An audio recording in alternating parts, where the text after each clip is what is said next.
I had no intention of making enemies when I moved to Oak Ridge Hollow.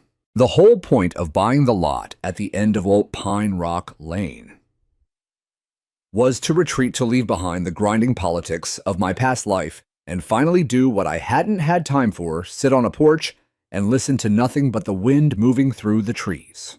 I'm Miles Granger, retired high school history teacher, former union rep, widower, father of 2 grown sons. I'm not flashy, I'm not confrontational by nature, and I certainly didn't move to this leafy corner of suburbia to pick fights with a homeowners association. But life has a funny way of dragging you into battles you never sought.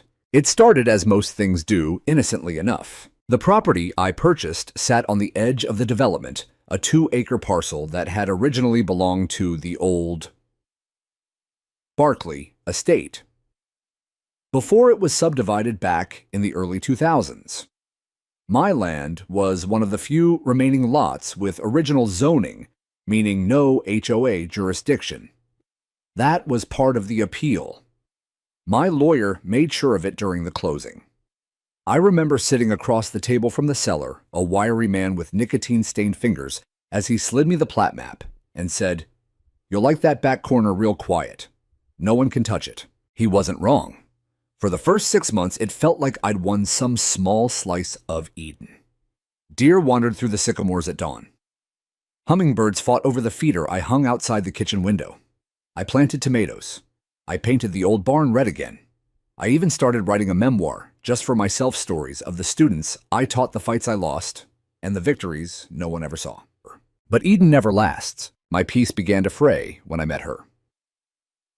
Karen Whitmore, president of the Oak Ridge Hollow HOA, self-appointed protector of community standards and the newest homeowner in the modern blue-trimmed house just uphill from mine. She introduced herself one morning as I was weeding the gravel path that led to the orchard. "I'm Karen," she said, adjusting her designer sunglasses. "I just bought lot 28. I hope you're keeping up with the CC&Rs. We don't want the neighborhood looking sloppy." I blinked. I'm not part of the HOA. She smiled tightly. "Everyone in this phase of the neighborhood is part of the HOA. It's automatic." I stood up slowly. "Not me. My deed predates the formation of the HOA. I'm exempt." She didn't like that. You could see it ripple across her face, the kind of irritation that comes from realizing you can't control someone. That was our first encounter. I chalked it up to a misunderstanding and went back to my weeding. But Karen didn't forget, and Karen didn't forgive. Within weeks, she began showing up more frequently. At first, it was passive-aggressive notes taped to my mailbox about the improper orientation of my garden shed. Then it was complaints about my truck being too large and unsightly for residential aesthetics. I ignored her. I knew my rights. My attorney confirmed it: no HOA jurisdiction, no enforcement authority. She had no power over my land. Still, I couldn't help but feel watched. Her house sat slightly above mine with a clear line of sight into my backyard. More than once, I noticed her peering out through binoculars from her upper deck. Once, when I confronted her, she waved a gardening magazine and said, "Just looking at birds." Right. Things came to a head in early spring. I woke up to the sound of heavy machinery. Not unusual in a development like ours, people were always upgrading something, but this was close. Too close.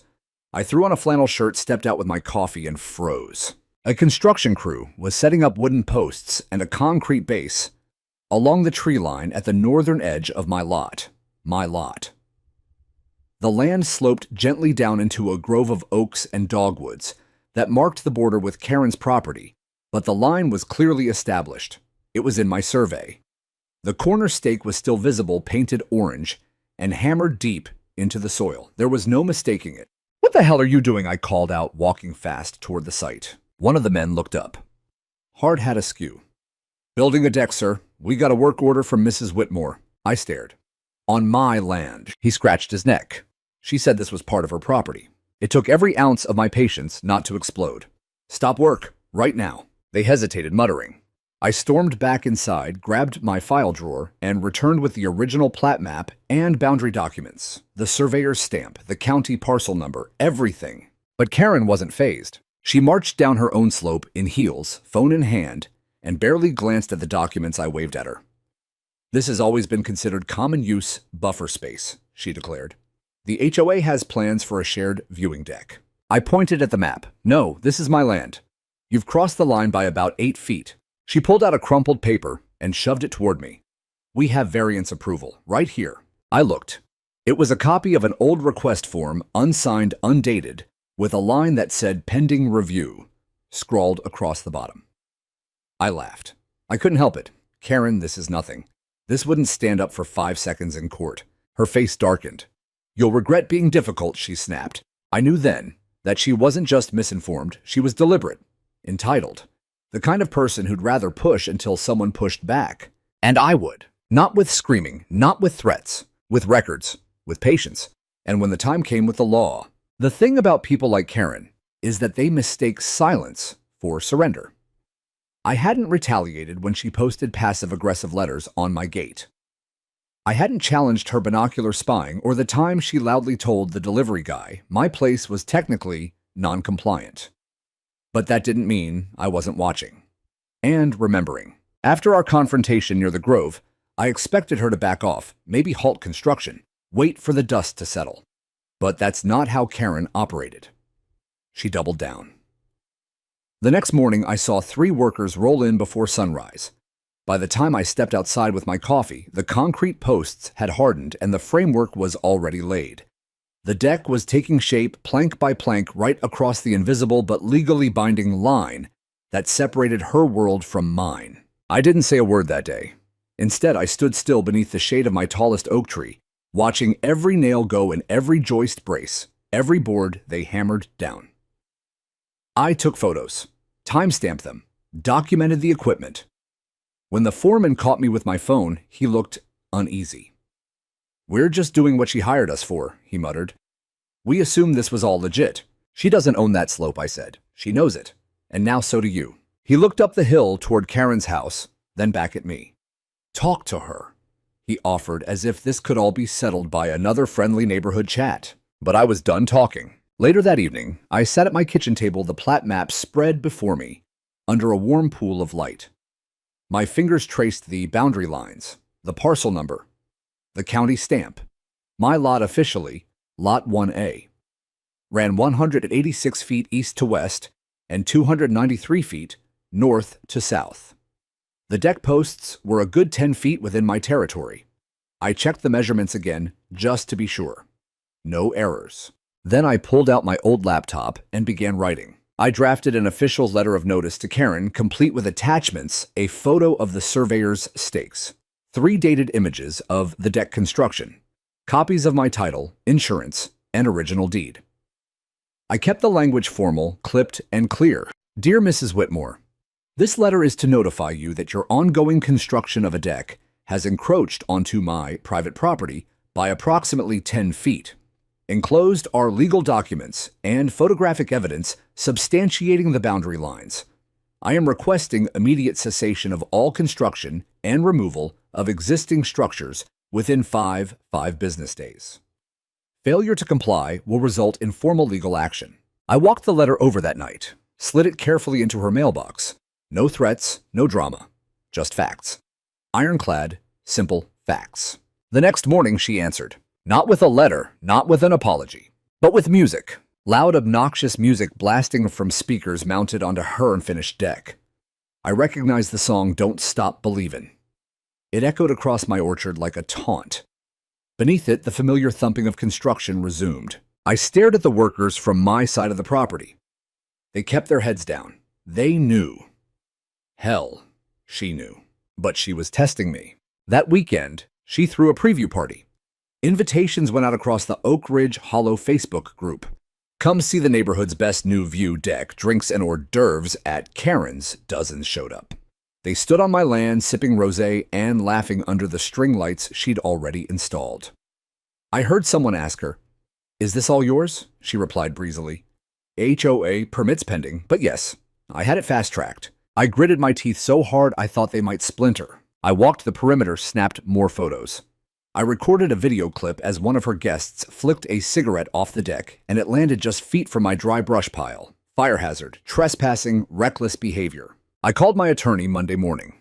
Jeff Langston had handled my retirement paperwork and land acquisition, and he was as level-headed a man as I'd ever known. When I emailed him the evidence, he called back in 20 minutes. "You've got her cold," he said. "And if she's claiming it's HOA sanctioned, she's lying to someone. Can I go straight to the sheriff?" "You can and you should. But let me get you one more thing, a written boundary verification from the original surveyor. It'll hold up better than just the plat map." 2 days later, Jeff forwarded me the notarized verification. It explicitly stated no part of the neighboring Lot 28 has legal or conditional claim to the northwestern slope located on Lot 1A. It also attached updated GPS coordinates from a recent site revisit. It was bulletproof, but Karen wasn't slowing down. By Friday, the deck had stairs furniture and a propane fire pit installed. I saw her out there that evening, curled in a blanket with 2 friends and a bottle of wine toasting the sunset. One of them laughed so loudly I heard the words, "He can't stop you. He's just a cranky old man." I'd had enough. The next morning, I printed everything, the letter, the photos, the surveyor's report. I walked into the Bond County Sheriff's Office just after opening hours. The deputy at the front desk raised an eyebrow as I dropped the stack of papers between us. "I need to file a formal property encroachment complaint," I said. The deputy looked through the documents slowly. HOA involved. Yes, and the president herself is the one trespassing. He smirked. "They usually only push paperwork and paint colors." "Not this one," I replied. "She built a deck on my land." He nodded, gathered the files, and said he'd send someone out to do a site visit Monday. I left the sheriff's office with a strange calm in my chest, like the moment before a thunderstorm when everything is still.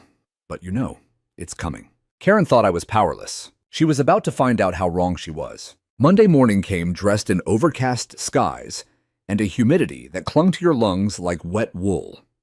I was already on my porch with a cup of black coffee and a printed binder labeled Encroachment Lot 1A when the deputy's cruiser rolled up the gravel path. The man who stepped out was tall with a buzz cut and an easy but tired look, someone who'd probably dealt with his share of HOA nonsense. "Mr. Granger," he asked, extending a hand. "Deputy Callahan." "I reviewed your file. Looks thorough." I nodded, shook his hand. "Glad to hear it.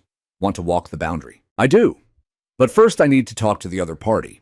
"Of course, Karen." She was already waiting on her deck dressed like she was expecting cameras. Linen pantsuit hair, curled makeup like it was Sunday service. When she saw us walking toward her property, she descended the stairs as if she owned the hillside. "Deputy," she called out brightly. "I'm so glad someone's finally here to talk some sense into Mr. Granger. He's been terribly confused about where his property ends." I didn't speak. I simply handed Deputy Callahan the updated surveyor's letter. He studied it, flipping the pages, slowly, lips pressed into a thin, straight line. Karen tried to peek over his shoulder. "That can't possibly be valid. I already submitted a variance form to the HOA. This area is slated for community gathering use." Callahan looked up. "You have an approved variance." Karen hesitated. "It's in process." "That's not the same thing, ma'am," he said evenly. "I have the paperwork," she said quickly, turning on her heel and marching back up to her patio. She returned moments later with a manila folder and shoved it into the deputy's hands. He flipped through it, expression flat. "This looks like a variance request form, not a permit. It's not signed. There's no county seal, no board review signature, and no date stamp." Karen's cheeks flushed. The board agreed verbally. "I'm the president. We had consensus." Callahan turned slightly. "Ma'am, the HOA doesn't issue permits. Only the county does. And even then, not for property that doesn't belong to you." She stiffened. "You don't understand. This land has been informally treated as shared since the subdivision was built." "That, maybe," he replied. "But informal doesn't hold up against recorded deeds and surveyed boundaries, which Mr. Granger has provided." Karen crossed her arms, her lips tightening to the width of a pencil. "This is ridiculous." Callahan ignored the remark. He turned to me. "Sir, can you walk me to the boundary stake?" We walked down the slope through the path lined by dogwoods to where the orange stake still sat in the soil like a sentinel. I showed him the plat overlay on my tablet. I pointed out where the corner of Karen's deck stood in relation to the line. "You're not just a retiree, are you?" he asked, half smiling. "I taught civics for 30 years, I replied, and I used to consult on zoning committee appeals for the school district." He chuckled. "Thought so. You came prepared." I nodded toward the deck. "You think she'll stop?" "She'll have to. I'll file the report today. She'll be served a removal notice within the week.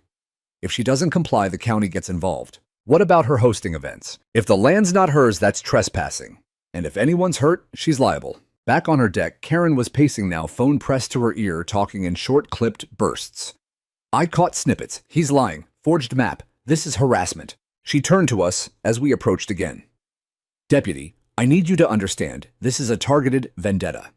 He's making my life miserable over a technicality. Callahan sighed. Ma'am, I'm not here to weigh personal grievances. I'm here to enforce legal boundaries, and right now, the evidence is against you. But I'm the president of the HOA. That doesn't give you rights over private property, he said firmly. Karen blinked at him like he'd just insulted her lineage. Removal notice will be issued this week, he continued. You'll have 10 days to comply voluntarily. After that, it becomes a civil enforcement matter, and you don't want that, trust me. Karen didn't respond. She simply stood there, frozen arms crossed, as the deputy walked back toward his cruiser. But the show wasn't over yet. The next day, I received a formal letter from the HOA on embossed paper, no less. It accused me of inhibiting community development, of publicly defaming a sitting board member, and of refusing to participate in community beautification initiatives. The language was a blend of threats and condescension, the kind of bureaucratic theater I'd seen plenty of during my years in public education. I knew what this was. Karen was flexing the only muscle she had left, intimidation. I penned a response and sent it directly to the HOA board, excluding Karen from my attorney's office. Shallow, whom it may concern.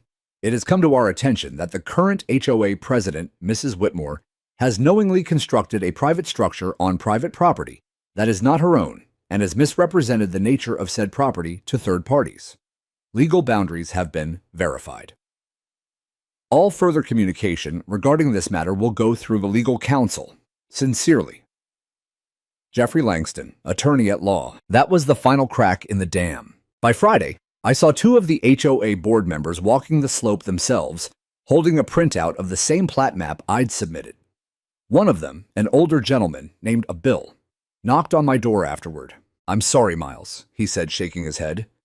We had no idea she was using HOA resources to justify this nonsense. We're calling an emergency board meeting. She's escalating, I said. She's unraveling, he replied. That weekend, Karen tried again. She called a special community happy hour on the deck, inviting all residents. Fewer than 10 showed up. The energy was tense. Conversations stilted. People left early. And then Monday arrived. With it came the county's certified envelope, hand-delivered by a grim-faced municipal officer. Order to remove unauthorized structure. You are hereby ordered to remove all structural components currently built upon the private property legally defined as Parcel 1A. Karen didn't host a party that night. She didn't play loud music. She didn't even turn on her porch light. The storm she'd tried to bluff her way through was now at her door, and it had the full weight of the law behind it. There's a strange satisfaction in watching someone who tried to gaslight you suddenly forced to reckon with cold, hard reality. But even then, I wasn't ready to relax, not yet. If there's anything I learned from 30 years teaching public school and dealing with impossible administrators, it's this: people like Karen never admit defeat easily. They twist, they delay, they threaten legal action, or worse, smear your name in the community. So I decided I wasn't just going to wait and hope. I was going to build a bulletproof wall of documentation that not even the slipperiest HOA president could wiggle around. The morning after Karen received her demolition order, I returned to my county clerk's office again. I'd already pulled the plat map and had the boundary resurveyed, but now I wanted everything. Any easements, utility access notes, even archived correspondences between the Barclay estate and the original subdivision developers, just in case Karen tried to pull a historical use argument out of thin air. The clerk, a soft-spoken woman named Lorraine, with thick glasses and a coffee-stained mug that read "Map it or trap it," greeted me like an old friend. Back for more, Mr. Granger. I think I've almost got the full Karen defense kit, I joked. She chuckled. You're not the first to come in here building a case against an HOA president. But yours. She's got reputation. Lorraine pulled out two bulky manila folders from the archive drawers. Lot 1A and a Lot 28.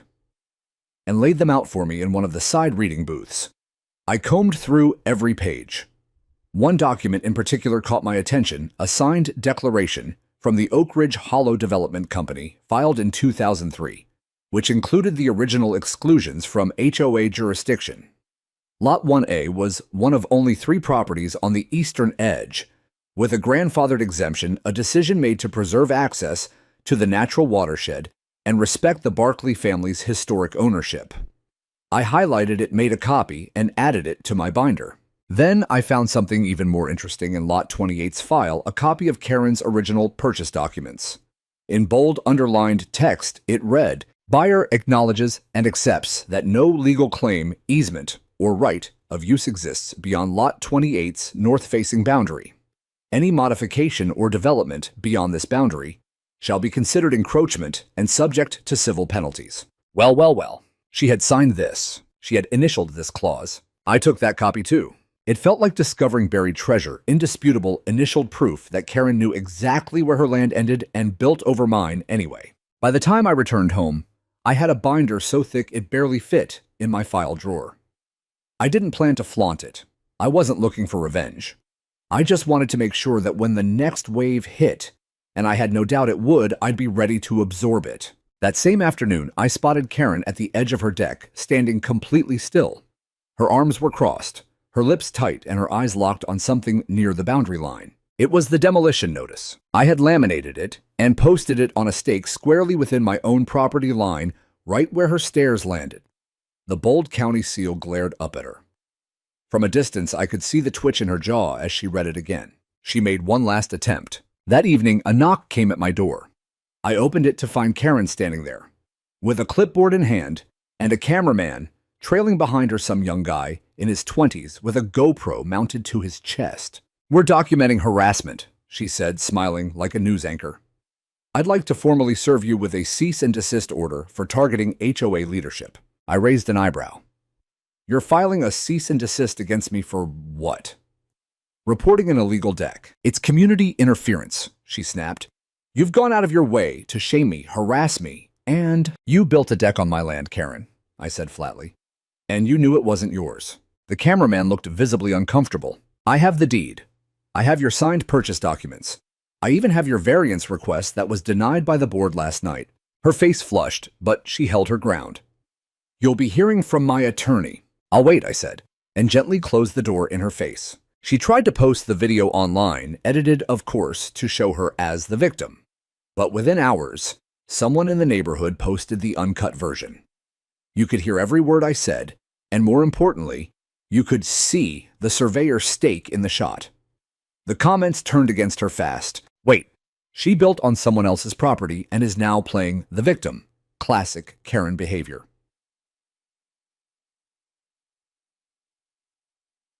Why is she still HOA president? The video spread quickly in the neighborhood group, and for the first time since this mess began, I didn't feel like I was shouting into the void. People were paying attention. People cared. That week, HOA board members called for a closed-door emergency vote.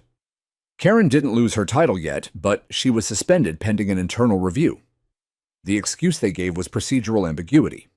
But the truth was clear: the deck broke more than one rule. And so did Karen. Demolition day was approaching, and she was running out of options. I used the time wisely. I contacted the county again this time, requesting that a neutral third-party officer oversee the removal process. I didn't want her accusing anyone of vandalism or sabotage. Everything had to be done above board. I also filed a formal civil trespass notice just in case she tried to use the deck again before it was torn down. I wanted this to be the last time I ever had to deal with her, and I wanted it done right. The day before demolition, I walked the slope one last time. The trees rustled gently. The birds were still singing. And there in the middle of my land stood a deck that had become a symbol of entitlement denial and resistance to accountability. But soon it would be gone, and I could finally breathe again. The night before the county crews were scheduled to arrive, Oak Ridge Hollow was unusually quiet. That should have been my first clue. I'd spent the day checking the weather forecast, cleaning out the barn, and organizing the last of the papers Jeff had recommended I have on hand for the county code enforcement officer. I was ready. Everything was in place. Legally, logistically, even emotionally, I had braced myself for the drama of a public demolition. But as the sun dipped below the pine tops and the sky turned that soft lavender blue of early evening, I noticed something: strange voices. Laughter, music, coming from the deck. Karen's deck, On my land. I stepped out onto my porch slowly. The breeze carried the sound more clearly now, clinking glasses, the hollow tap of high heels on wooden planks, someone yelling cheers as if it were a victory celebration. I squinted through the dogwoods. She was throwing another party. Not just any party, a full-blown farewell bash. I saw wine bottles, folding tables, a Bluetooth speaker pulsing with pop music, and a group of people I hadn't seen at her previous events. They weren't the usual HOA crowd. No, these were her personal friends from outside the neighborhood. Probably brought in so she could avoid another PR disaster in the Facebook group. And from the looks of it, she was leaning all the way into her victim narrative. I grabbed my phone, turned on video, and walked the perimeter. There they were, a dozen people drinking, dancing, and laughing on top of a structure that was hours away from being legally torn down. I zoomed in, catching Karen in a flowing white dress, holding a wine glass like she was in a resort brochure. Her voice rang out over the music, "Let's enjoy it while we still can." Someone shouted back, "Property lines are just imaginary, Karen." They all laughed. I didn't. I kept filming. Then I saw something that made me pause mid-step and open flame. She had lit the fire pit again. The same propane fixture that sat on the edge of the deck, just yards from my brush pile and dry pine needles. Never mind that it was in violation of multiple county codes. Never mind that she had no right to use the deck at all. She was doubling down again. I called the fire marshal. I didn't have to make the speech. I simply showed him the laminated demolition notice and sent the video I'd just taken. He sighed. She lit a flame on a condemned structure over a property line dispute. Yes. Okay, sit tight. We're sending someone. He wasn't kidding. Within 30 minutes, a fire department SUV rolled up. Lights off. No sirens. No drama, at least not yet. 2 officers stepped out and walked straight to the edge of the slope, where the deck jutted out over my land like a smug middle finger. Karen didn't notice them at first. She was too busy posing for pictures in front of a banner someone had strung across the railing. "Bye-bye deck, we love you." It was surreal. A farewell party for an illegal deck. Who does that? When the officers finally made their way down, the music faltered. One of the guests tried to block their path. "Private party," she said. "Not on private land," the officer responded. "This is not her property." Karen appeared at the top of the stairs holding her wine glass like a prop. "Is there a problem, gentlemen?" "You're violating multiple county codes," one of them said calmly. "Open flames on condemned structures are strictly prohibited. We have video documentation and a formal demolition order. Please extinguish the fire immediately." "I will not," she snapped. "This is harassment." He reached for his radio. "Ma'am, don't make this worse. Please comply." Karen's voice rose an octave. "This is my deck. I paid for it."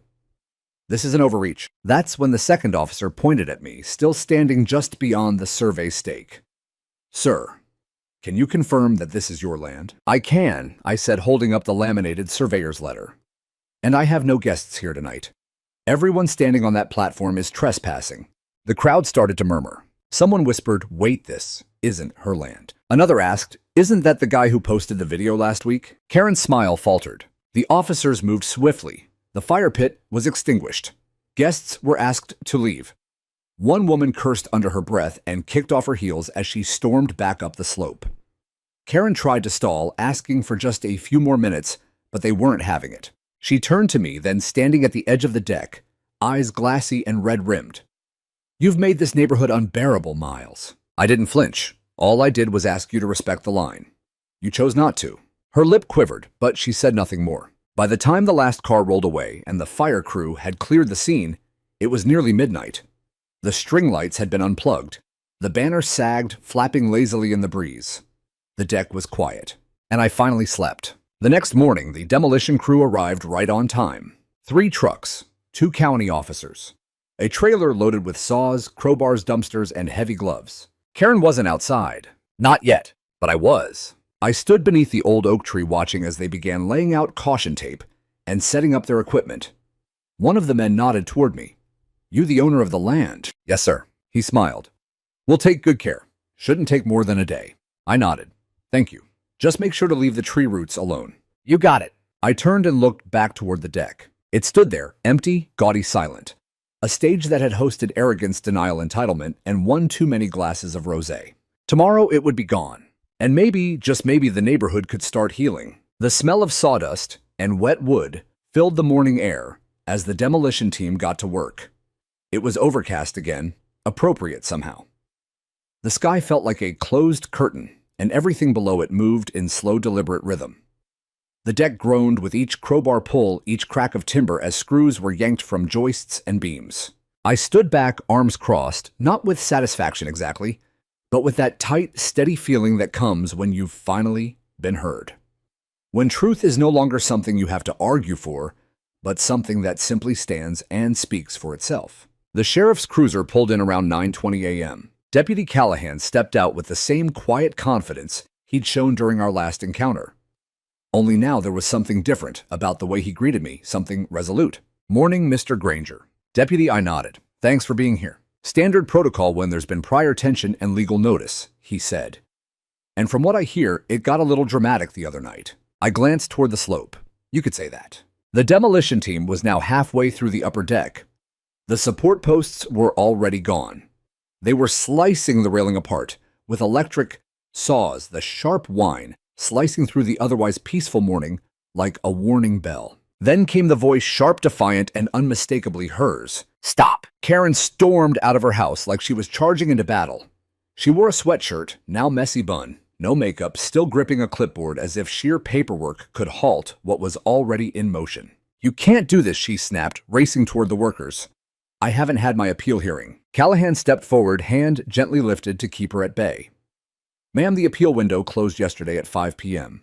No filing was submitted." She blinked. "I emailed the county office. The order was for certified mail, which you didn't send." Karen's voice pitched up. "But I'm the HOA president. This is an overreach." "No, ma'am," Callahan said evenly. "What you did was overreach." Her face flushed with rage. "These men are trespassing," she screamed, pointing at the workers. "This is my deck." Callahan took a breath, slow and steady, as if he'd had this exact conversation more times than he could count. "No, ma'am.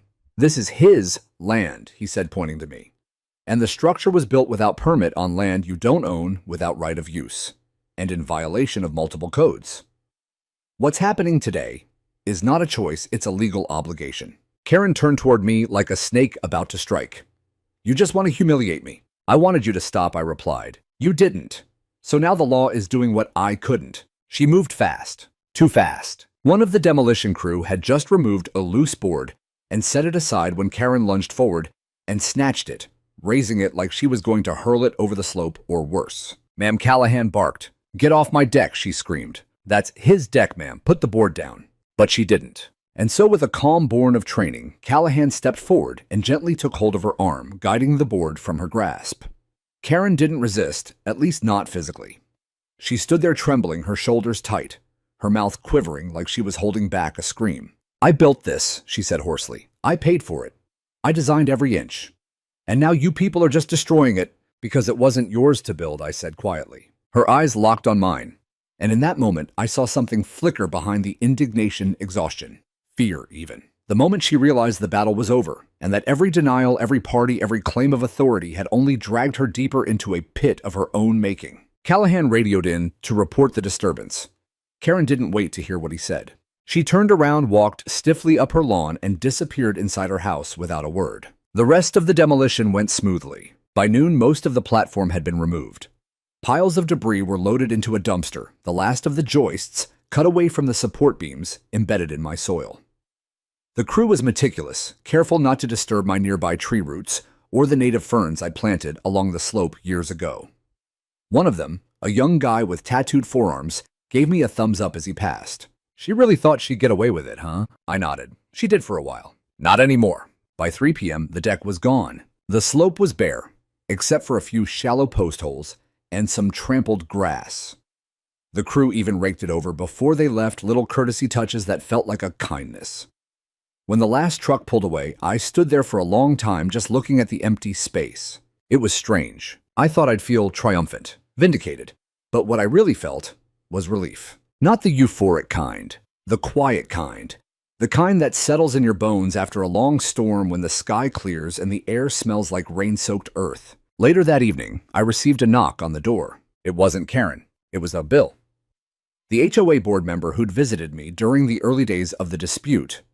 He stood on my porch with a clipboard in hand, but no aggression in his eyes. "I just wanted to stop by and say," "We're sorry," he said. "The board, we let it go too far, and we're working on drafting new guidelines to prevent this kind of overreach again." I nodded, appreciated. He looked out toward the slope.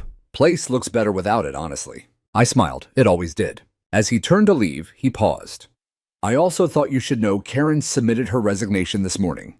Effective immediately." That night, the neighborhood felt still. Not tense, not heavy, just still. No music, no lights, no HOA demands in the mailbox. Just the sounds I'd come here for: crickets, wind in the trees, and the slow healing silence of my own land finally being mine again. The morning after Karen's resignation, the neighborhood buzzed like a hive struck with a stick. News travels fast in a place like Oak Ridge Hollow, especially when it involves scandal, humiliation, and the kind of drama suburban life rarely offers. Karen hadn't made a public statement, but she didn't have to. Everyone had seen the demolition. Many had watched from behind hedges and window blinds. Some even filmed from porches and posted to the neighborhood Facebook group, which now brimmed with speculation commentary and no small amount of memes. My favorite was a side-by-side photo of Karen standing proudly on the deck at her party, captioned "Queen of the Hill," followed by a photo of the bare dirt and caution tape now serving humble pie. I hadn't posted anything myself. I didn't need to. The truth had finally done the talking, and I didn't have to lift a finger. But Karen wasn't gone. Not really. Her car still sat in the driveway. Her porch light was on every evening. Occasionally, I'd catch a glimpse of her peering out from behind the curtain of her front window. Watching. Measuring. Waiting. It wasn't over, not for her. People like Karen don't fade quietly. They re-strategize. And I was right to be cautious. 3 days after the deck was removed, a new letter appeared in my mailbox. No return address, no official seal, just a plain envelope neatly taped shut. I opened it slowly and found a printed note on expensive stationery. To Mr. Granger, "You may have won your victory, but the damage to this community's harmony is permanent. You've turned neighbors against each other and poisoned the spirit of cooperation. The HOA has lost faith in leadership because of you. I hope you can sleep knowing you've created division where there once was peace. K." I read it twice, not out of surprise, but out of something like pity. It was a farewell letter, yes, but one laced with bitterness, like someone handing over their resignation with a smirk and a match in hand, ready to burn the place down on the way out. She wasn't apologizing. She was blaming. It tracked. That week, the HOA held a public board meeting, the first since Karen's resignation, and they invited all homeowners, including me. I hadn't attended one of these before. I was, after all, technically not under their jurisdiction. But this time I went, out of curiosity, out of caution, and maybe deep down out of a need to see the curtain fall in person. The meeting was held at the community clubhouse, a well-kept beige building with a pergola out front and rows of folding chairs inside. I arrived 10 minutes early and was surprised to see the place nearly packed. Word had spread. Bill, now acting as interim president, stood behind the podium. "Thank you everyone for coming. As you know, recent events have prompted a full review of our leadership policies and boundary guidelines." He gestured to a stack of printed packets on a side table. "We've included updated maps, boundary clarifications, and a draft of proposed amendments to prevent individual board members from using HOA authority to advance personal interests." I nodded in approval. That was smart, transparent. Then Bill did something unexpected. He said my name. "We've also invited Mr. Granger, who, while not an HOA member, was directly affected by the recent misuse of HOA authority, to speak if he wishes." All eyes turned to me. I stood slowly, palms slightly damp, but voice clear. I didn't come to scold. I didn't come to gloat. I came to Oak Ridge Hollow because I wanted peace, I began. And for the most part, I found at trees, quiet mornings, good neighbors. But peace isn't the absence of noise. It's the presence of respect. A few heads nodded. No one interrupted. I didn't ask for the conflict that happened. I tried to resolve it privately through dialogue. When that failed, I followed the law. And that law protected what was mine, not out of spite, but out of principle. I paused, then added, "HOAs are meant to protect communities, not control them. There's a difference." A murmur of agreement rippled through the crowd. When I sat down, Bill gave me a slight nod. "Thank you, Mr. Granger." The meeting continued with questions, motions, and a vote to formally amend the bylaws. But I noticed something else too. Karen was there. sitting in the very back wearing sunglasses indoors, silent. She didn't speak, didn't vote, didn't glare at me. She just watched. And I realized this was the public humiliation, not the demolition, not the memes, not even the resignation. It was the quiet acknowledgement that everything she'd tried to build, both literally and politically, had crumbled, and no one was rushing to rebuild it for her. After the meeting, as neighbors filtered out, a few stopped to shake my hand. Glad someone finally stood up. You handled that better than I ever could have. Let us know if you ever run for HOA board, we'd vote for you. I chuckled at that last one. Not a chance. But it felt good. Not because they validated me, but because for the first time I wasn't alone in the fight. One neighbor, Janine, even brought over a pie the next day. Welcome to the neighborhood, she smiled. Properly this time. I thanked her, and we talked for an hour over coffee about gardening property lines and how power when unchecked rots the bones of any community. That night I stood at the edge of the slope where the deck had once loomed. The grass had begun to grow back. I could already envision what I'd plant in the coming spring wildflowers, perhaps. A bird bath. Maybe a bench under the trees. Something simple, something quiet, and something wholly, legally, beautifully mine. The grass on the slope had begun to regrow in patches, tufts of green pushing through where splinters and screws once littered the soil. The demolition had only happened a few days ago, but it already felt like another lifetime. The deck was gone. Karen had stepped down. The sheriff's order had been executed without a hitch. And yet, despite all that closure, something still lingered and unease. A residue of tension that wouldn't quite lift. Until the trucks came. Demolition day, as the county called it, was technically over. The structure had been dismantled, the debris hauled away, the land left as found. But I wanted more than that. I wanted restoration, not just of the land, but of the dignity it represented. Karen had turned that slope into a symbol of defiance, of territorial aggression, of HOA arrogance. I wasn't just reclaiming a patch of dirt. I was reclaiming the spirit of this property, what it was meant to be when I bought it. So I brought in my own crew. They were landscapers from a family-owned business in the next town over, people I'd met years back when I'd hired them to clear a field behind the high school where I used to teach. Salt-of-the-earth types, not flashy, just honest work done well. As they unloaded wheelbarrows and rakes from the trailer, I handed them my hand-drawn sketch, a small, tiered garden, native wildflowers, river stones along the slope, and a wooden bench under the oak tree. No patio, no lights, no music. Just a place to sit, reflect, and breathe. By noon, they were already breaking up the remaining concrete footings left behind by Karen's builders. Each crack of the sledgehammer echoed with finality. The crew leader, Tony, called out over his shoulder, "You sure you don't want to keep any of this stone? It's still solid." I smiled.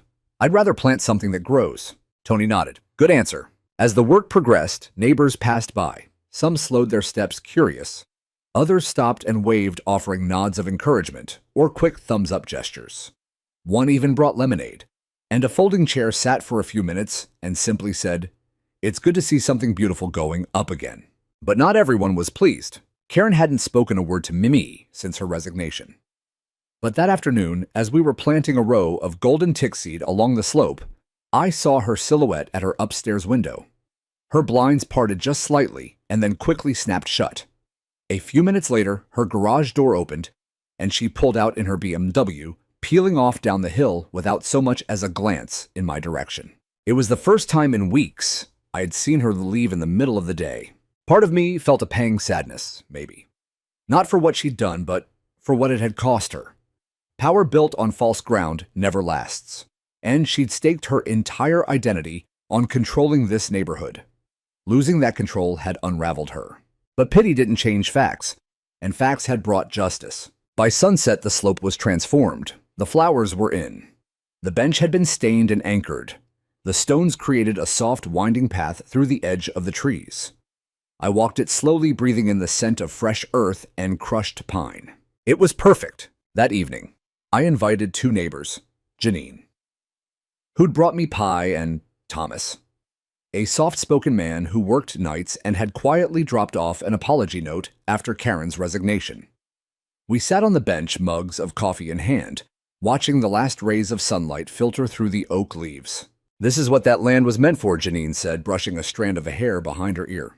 "Peace," Thomas added. "Not parties and spotlights." I nodded. "That's the idea." We talked for hours about gardens, books, and how neighborhoods used to be places where people shared more than boundaries.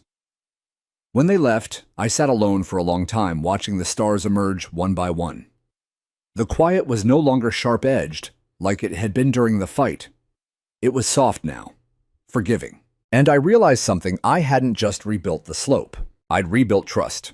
In the land, in myself, and slowly in this place I now called home. The next morning, something unexpected happened. A small envelope appeared on my porch, handwritten, sealed with a gold sticker. No name, just my address and the word thanks, written in careful script. Inside was a note. Mr. Granger, I don't expect you to forgive me. I wouldn't either. But I wanted to say I see what you've done with the land. It's beautiful, and it's right. Okay. I stared at the note for a long time, not sure what to feel. Regret. Gratitude, closure. Maybe all of it. Maybe none. But what I did know, finally and fully, was this: the fight was over. My land was mine again, and this time it was sacred. In the weeks that followed the demolition and Karen's quiet note, a strange transformation began to ripple through Oak Ridge Hollow. It was subtle at first: no parades, no banners, no public declarations, but like water seeping through dry soil, something was shifting beneath the surface. People started talking again. Neighbors who once only waved from behind hedges now stopped at the foot of my drive to say hello. I found myself answering the same questions over and over. Is it true she built the whole thing without a permit? You really weren't under the HOA. Do you think she'll move? To most, Karen's downfall felt like justice, but to some it felt like a reckoning. And reckonings have a way of making people uncomfortable, especially those who'd let the behavior go unchecked for years. I began noticing small cracks in the foundation of the HOA itself. At the next board meeting, again held at the community clubhouse, though the atmosphere had cooled significantly, there were more residents than seats. Bill stood at the front once more, but this time he was flanked by two new faces: neighbors who had quietly advocated for reform in the background, now finally given space to speak. We're proposing a transparency amendment, one of them announced. All future HOA decisions, construction approvals, use of common funds, disputes must be documented and publicly posted. There was no Karen to shout it down. Another resident, a woman named Elena, who had once sided with Karen during the early weeks of the deck dispute, stood up and surprised everyone. I was wrong, she said, voice steady. I didn't know the truth. I didn't ask. I just followed what sounded right. I apologize for helping feed that atmosphere. The room was quiet. Then came applause. Soft at first, then stronger. The moment wasn't about me anymore. It wasn't about the deck. It was about a neighborhood rediscovering what it meant to live with integrity, to be held accountable, to care about truth more than convenience. But while the community mended, Karen herself unraveled further. I hadn't seen her for nearly a week, and word spread that her house had been listed for sale quietly, privately. No signs on the lawn. A few whispered rumors suggested she was moving back to the city, where no one knew her name, where she could start over in a place with taller fences and fewer neighbors. It didn't surprise me. What did surprise me was what came next. I received a call from a local reporter with the county press, nothing flashy, just a small weekly publication. She introduced herself as Dana Meeks and said, I've been following the HOA case, the demolition, the resignation. Would you be willing to speak on the record? My first instinct was no. I'd fought this battle to protect my land, not to become a public figure. But something about her tone felt different. She didn't sound like she wanted dirt. She sounded like she wanted the truth. So I agreed. We met at my slope garden. The wildflowers were in full bloom now, buzzing with bees and drenched in afternoon sun. She brought a small notepad, a recorder, and a face that looked more curious than calculating. Tell me what happened, she said simply. I told her everything. Not just the deck, not just Karen, but the culture of fear that had grown in the neighborhood.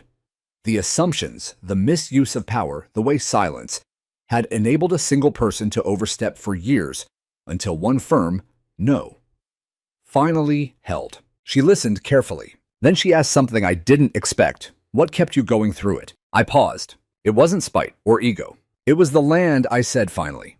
My grandfather used to tell me, respect the land and it will stand by you.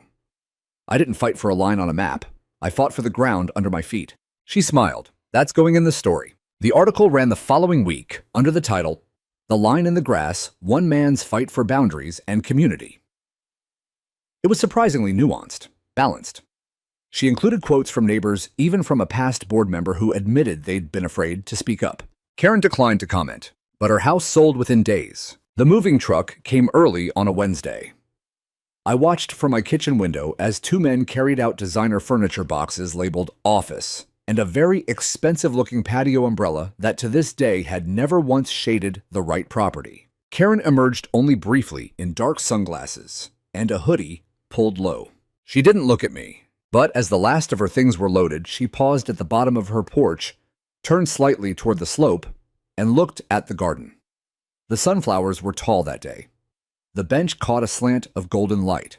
She didn't smile. She didn't wave. But she stood there for a long moment before getting into the car and driving away. No goodbye. Just absence. A kind of silence that for once felt like peace. That weekend, I hosted a small gathering. Nothing official. Just a few chairs on the grass, some sweet tea, and slices of pie from Janine's kitchen. We laughed. Talked about what flowers to plant next. Someone suggested a small plaque on the bench. Another offered to donate a birdhouse. No one mentioned Karen. Not directly. But as Thomas leaned back in his seat and said, "Funny how everything feels lighter now," we all knew what he meant. The slope wasn't just land anymore. It had become a symbol of truth, of patience, of quiet resistance. And in a neighborhood where control had once passed for leadership, it reminded everyone that real strength doesn't shout, it stands. The first rain came a week after Karen left. Not a storm, just a soft, steady drizzle that darkened the soil and washed the dust off every leaf in the slope garden. I stood at the edge of my porch mug in hand, watching droplets cling to the petals of the golden tick seed and cascade down the smooth river stones we'd carefully placed. The new wooden bench, freshly treated and anchored under the oak, glistened like it was breathing.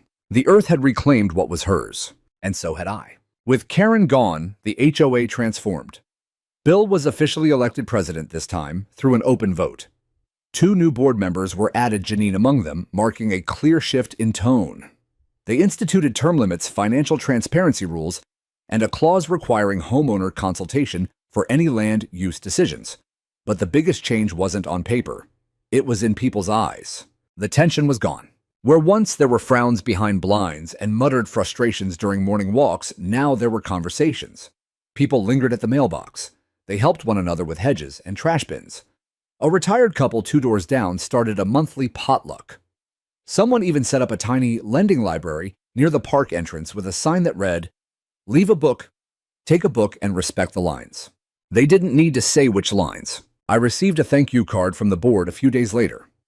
Inside it was a certificate more symbolic than official that read, "Presented to Mr. Miles Granger for upholding community integrity and exemplifying peaceful resistance." It made me smile. Not for the recognition, but for the fact that people noticed.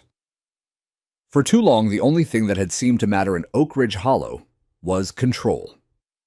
Now, there was something else, conscience. I didn't keep the certificate. I laminated it, yes, but I tucked it inside a garden journal where I kept track of planting schedules, rainfall, and soil changes. That was what mattered to me now, the growth, the real kind. One afternoon, as I was planting purple coneflowers by the slope, I heard the crunch of footsteps on gravel.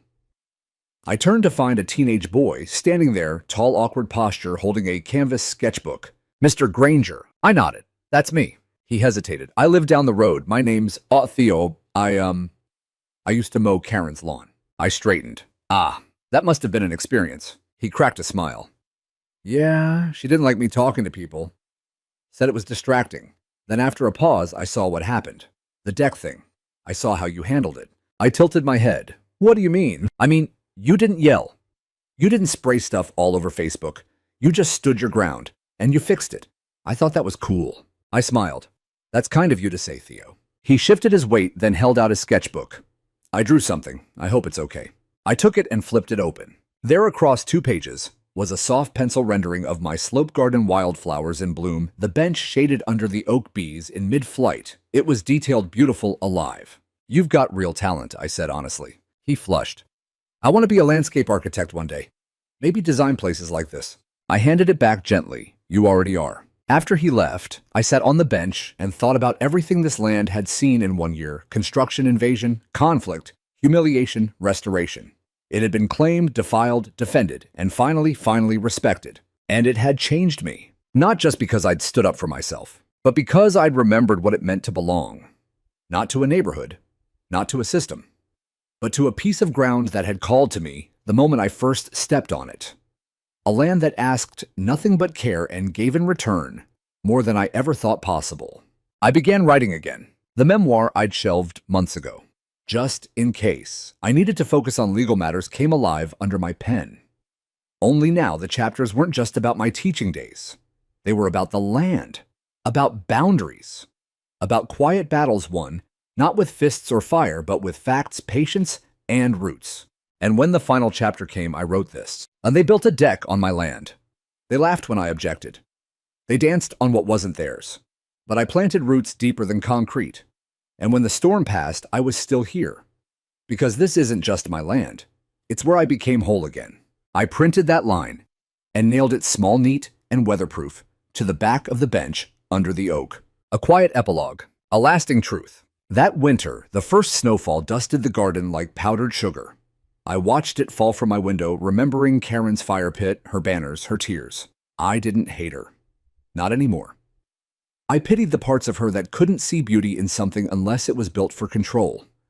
And I hoped genuinely that wherever she'd gone, she'd learned something. Maybe not right away, but eventually. Spring will come again. It always does. And when it does, I'll be right here. Still planting, still watching, still standing, exactly where I belong.